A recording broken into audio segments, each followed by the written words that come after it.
आता वाणी म्हटलं की ती 4 प्रकारची असते. आता हे दासबोधात लिहिलं रामदास स्वामींनी. 4 प्रकारच्या वाणी कोणत्या? तर पहिली आहे परा, दुसरी आहे पश्यंती, तिसरी आहे मध्यमा, चौथी आहे वैखरी. तर या 4 प्रकारच्या वाणीतून आपण बोलत असतो. मग आता परावाणी म्हणजे काय? ती बेंबीच्या खाली असते, बेंबीच्या खाली आणि पाठीला चिकटून अशी मध्ये. तिथे काय होतं तर हालचाल होते, ज्याला आपण इंग्लिशमध्ये व्हायब्रेशन्स म्हणतो. काहीतरी हलतंय. आता काहीतरी हलतंय, ते का हलतंय आणि त्याचा अर्थ काय हे बघण्याचं काम दुसरी वाणी करते, आणि म्हणून तिचं नाव आहे पश्यंती. पश्यंती याचा अर्थ पाहणे. ती काय बघते की हे परावाणीमध्ये जे काही हलतं आहे, जे काही व्हायब्रेशन्स होत आहेत, जे काही घडतं आहे ते का घडतं आहे आणि त्याचा अर्थ काय हे पाहण्याचं काम दुसरी वाणी करते, म्हणून तिला पश्यंती म्हणतात. तिसरी वाहिनी मध्यमा, ती इथे गळ्यात असते. ती काय करते? पश्यंतीनी पाहिलेल्या सगळ्या गोष्टींचा अर्थ समजावून घेऊन त्या अर्थाला साजेसा शब्द त्याच्यामध्ये टाकण्याचं काम करते, आणि मग तो शब्द जो टाकला जातो ती मग वैखरीतून तो बाहेर येतो. म्हणून मध्यमेमध्ये शब्द येतात आणि वैखरीमध्ये ते शब्द तोंडातून बाहेर उच्चारले जातात. माझ्या तोंडातून जे काही बोललं जातं ते तुमच्या कानावर येऊन आदळतं, आणि इथे जसं घडतं त्याच्या उलटं तिथे घडतं.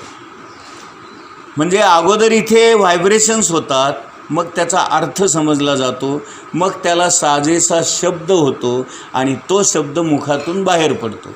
आता तुमच्या आत काय होतं?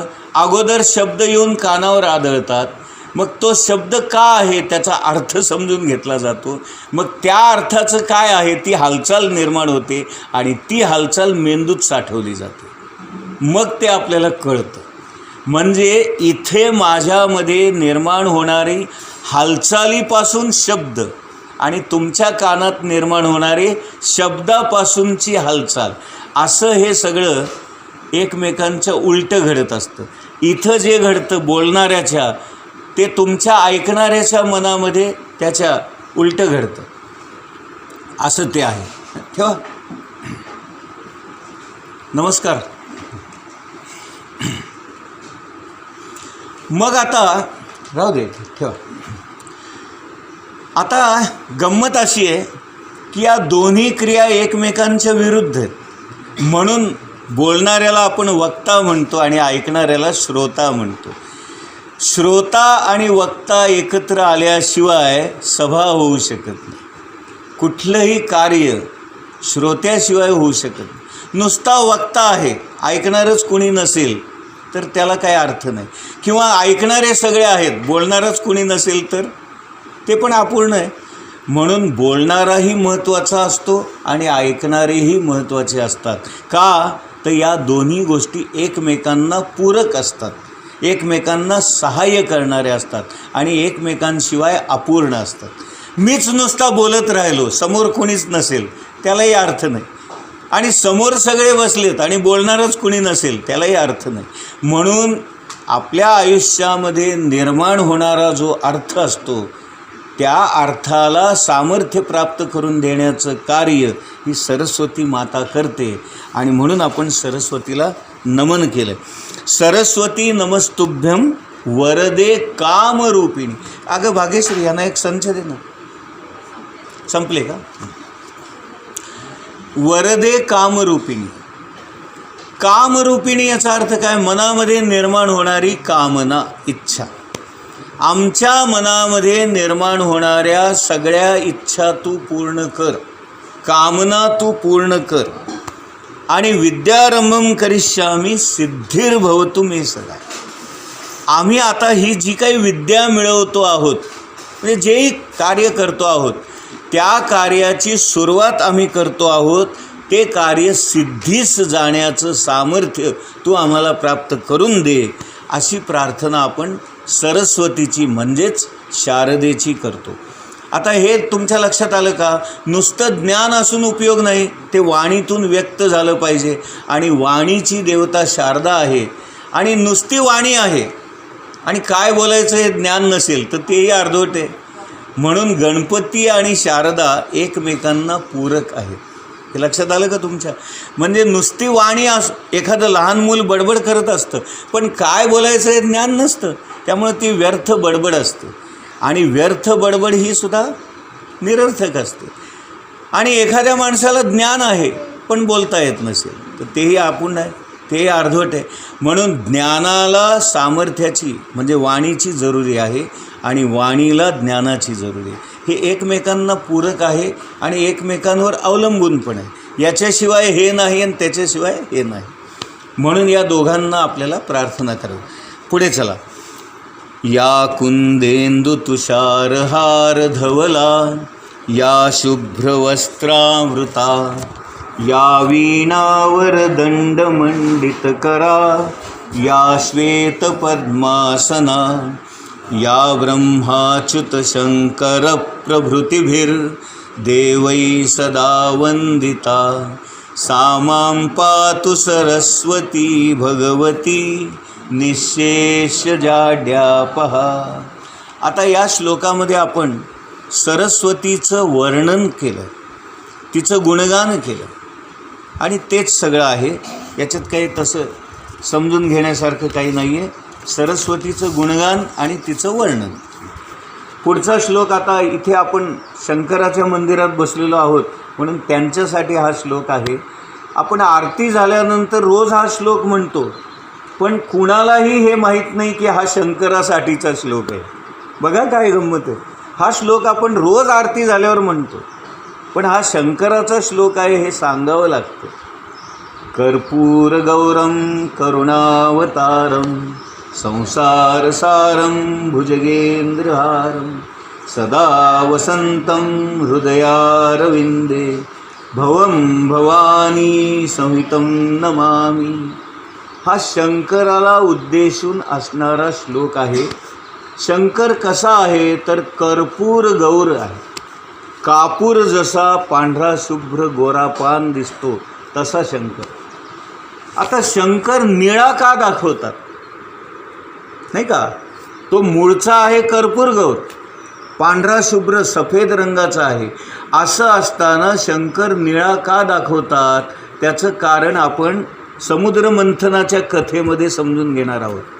त्यावेळेला जे विष निर्माण झालं ते विष पिण्याचं काम त्यांनी केलं आणि जगावर आलेलं संकट टाळलं. अन्यथा ते विष सगळ्या जगभर पसरलं असतं आणि सगळं जग जळून भस्म झालं असतं. म्हणून जगावर येणारं संकट टाळण्याचं काम कोण करू शकतो तर देवांचा देव असणारा महादेव, तोच हे कार्य करू शकतो. आणि त्याचं हे जे काही सामर्थ्य आहे समुद्र मंथनाच्या कथेमध्ये आपण ऐकणार आहोत तेव्हा सविस्तर मी बोलीन. आत्ता फक्त आपण हा श्लोक त्याच्यासाठी आहे एवढं समजून घेऊया. आणि भवम भवानी सहितम नवा, तो नेहमी भवानी बरोबर असतो म्हणजे पार्वती बरोबर असतो. आणि वैशिष्ट्य काय माहिती आहे का? शंकराच्या मांडीवर पार्वती बसलेली असते. ती कधीही त्याच्यापासून वेगळी नाही आणि म्हणून तिला अर्धांगिनीच म्हटलं जातं. आणि अर्धांगिनी या शब्दाचा अर्थच असा आहे की भगवंताचं अर्ध अंग. आता इथे अर्ध नारी नटेश्वर ही जी संकल्पना आहे त्याचंही वैशिष्ट्य तुम्हाला सांगतो की भगवंत हा दोन स्वरूपामध्ये व्यक्त होतो. त्याच्यामध्ये पुरुष भाग जो असतो तो ज्ञानाचा असतो आणि स्त्री भाग जो असतो तो शक्तीचा असतो. म्हणून स्त्री जी आहे ती शक्ती देवता मानली जाते आणि म्हणून पार्वती ही शक्ती देवता आणि म्हणून तिला आदी माया आदिशक्ती असं म्हटलं जातं. ती शक्ती भगवंताचं अर्ध रूप आहे. म्हणून अर्ध नारी नटेश्वर ही जी कल्पना आपल्या हिंदू ग्रंथामध्ये आहे त्याचं कारण हेच आहे की ज्ञान हे शक्तीशिवाय अपूर्ण आहे. पुरुष जो आहे तो ज्ञानाचा भाग आहे पण त्याला शक्तीचं सामर्थ्य नसेल तर ज्ञान अर्धवट आहे. आणि शक्तीसुद्धा ज्ञानाशिवाय अपूर्ण आहे. आणि म्हणून भगवंताची अर्धी जी आहे ती माया आणि तिलाच त्याची छाया पण म्हटलं जातं. आता इथे गंमत बघा, मी आहे म्हणून माझी सावली आहे, मीच नाही तर सावलीला काही अर्थ नाही आहे. म्हणजे छाया जी असते ती पूर्णपणे भगवंताच्या असण्यावर अवलंबून आहे. भगवंत आहे म्हणून त्याची सावली आहे. सावली म्हणजे छाया, छाया म्हणजेच माया, हे समजून घ्या. आणि माया काय आहे तर भगवंताची शक्ती आहे. भगवंत काय करतो, ज्ञानाचा संकल्प करतो आणि तो संकल्प पूर्ण करण्याचं काम माया करते. आणि म्हणून हे जग मायेने निर्माण केलेलं असं आपण जे मानतो त्याचं कारण हे आहे की जगाची निर्मिती करण्याचं काम माया करते. पण माया कुणाच्या अथॉरिटीखाली काम करते तर भगवंताची. म्हणजे शेवटी निर्माता हाच आहे. लक्षात आलं का? आपण एक नेहमी वाक्य म्हणतो बघा, कर्तुम अकर्तुम अन्यथा कर्तुम. म्हणजे करणारा तोच आहे तरी देखील अकर्तुम म्हणून घेतो आणि अन्यथा कर्तुम असं असलं तरी मीच करतो असं तोच सांगतो. म्हणजे मी काही करत नाही असं तोच म्हणतो आणि मीच सगळं करतो असंही तोच म्हणतो. मग आपल्याला नेमकं काय समजून घ्यायचं आहे? करणारा जरी तो असला तरी तो स्वतः काही करत नाही, मायेच्या शक्तीच्या द्वारे तो सगळ्या गोष्टी घडवून आणतो. म्हणून तो काही करत नाही असं म्हणायचं. का? कारण प्रत्यक्ष काम करणारी माया आहे, भगवंत काही करत. पण माया कोणाच्या ऑर्डरमुळं काम करते ह्याने सांगितलं म्हणून. म्हणजे शेवटी कोण करणारा हाच. आपण युद्ध चालतं, आपण काय म्हणतो, हा राजा जिंकला. राजा कुठे मैदानात गेला आहे हातात तलवार घेऊन?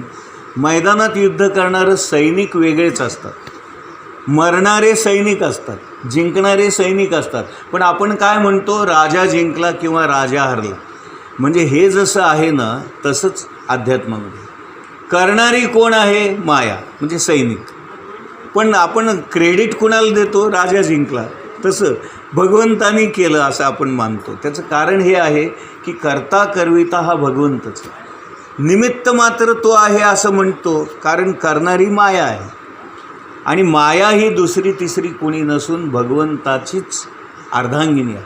आता हे कळण्यासाठी आणखीन एक उदाहरण सांगतो. पहिलवान आणि त्याची ताकद.